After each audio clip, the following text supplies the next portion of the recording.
envie de parler du premier jour dans le désert, avant que ça parte de ma tête, si ça part. Déjà dans l'état dans lequel je suis arrivée. Beaucoup d'insécurité, de peur, de doute, donc vraiment besoin qu'on me rassure, besoin de savoir que j'ai tout l'équipement, besoin de savoir.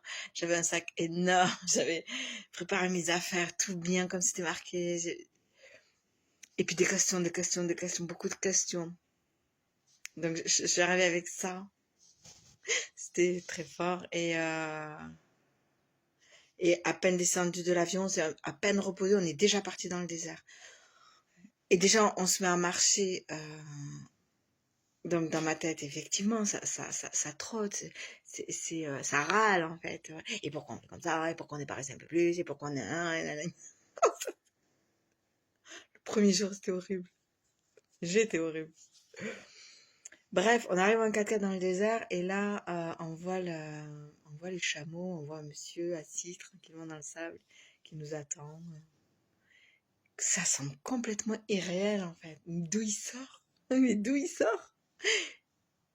Et puis la marche commence.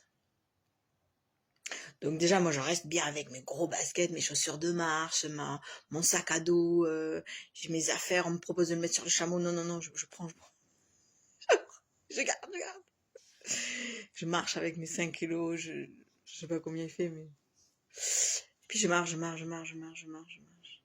faut dire que j'arrive dans un état fibromyalgique. C'est-à-dire que j'étais incapable, avant de prendre l'avion, de marcher plus de 10 minutes.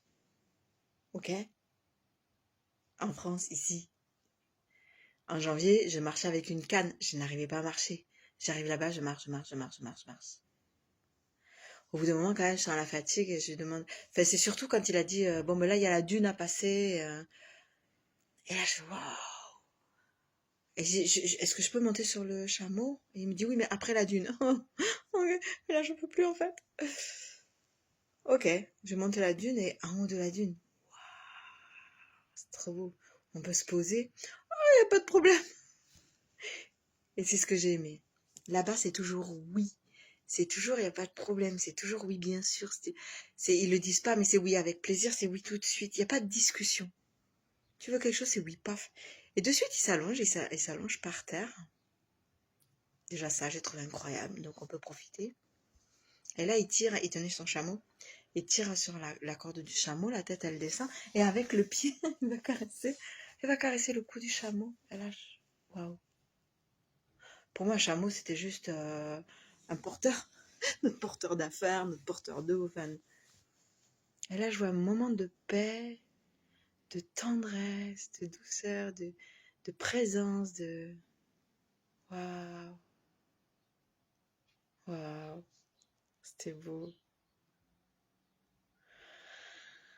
Voilà. Alors, je veux juste aussi signaler que donc l'idée, c'était marche, silence et jeûne.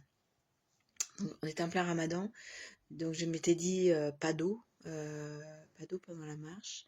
Et j'ai réussi. Ah oui, et donc il nous apprend que ça fait 2 heures que je marche. 2 heures que je marche.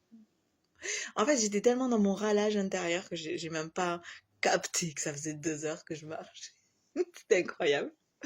Et, et pas d'eau. Et alors, j'ai remarqué quelque chose d'incroyable, c'est que déjà à l'aéroport, mes lèvres avaient commencé à bien sécher, la température, le changement de climat, je sais pas. Et j'avais remarqué que déjà, enfin, avec l'eau, tout ça, à l'hôtel, tout ça, j'avais quand même bu, hein, presque ça s'empirait. Et là, le fait de pas boire, ça s'est amélioré. Bon, intéressant quand même. Hein. Voilà, c'était pour mon premier jour dans le désert.